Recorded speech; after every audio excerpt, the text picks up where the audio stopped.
Nasip neydi, emre ne dedi? Haysılarla nasipha etken yolla.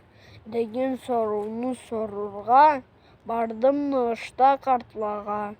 Biri bulay dep, biri alay dep, kelilmeydi canı cevapha. Nasip degenini haradan kesici anlaydı, dedi biri. Nasipha şanıp yaşaydı adam, dedi biri. En nasipli adam, oğlu köp adamga nasip keltirgen. Akıl eltedi adamның nasipni joluna. Ey caşım, barlık jolunu sen tutab alsan, nasip senge nögerdi.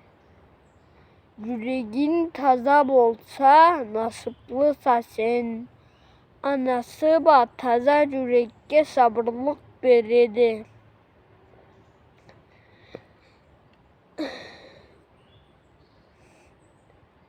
Nasipni bir açıkçı urunudadı.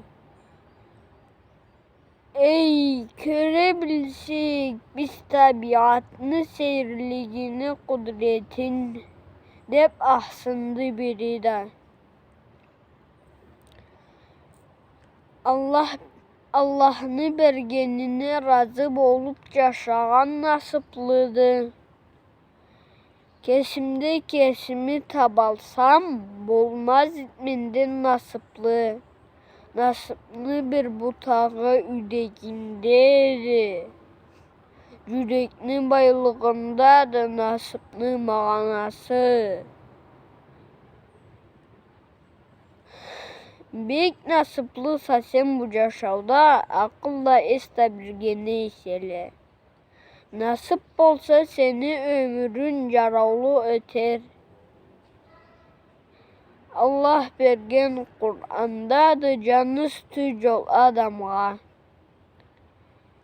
Mabulda köp akıl sözle ayttılar mengen ışta aksakallar.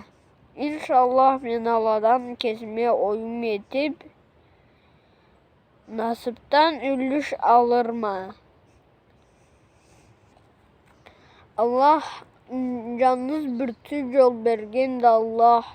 Nasipli tanı tabalgan, tapan da edip ölüp ketkin için annen tutdaymay baralgan.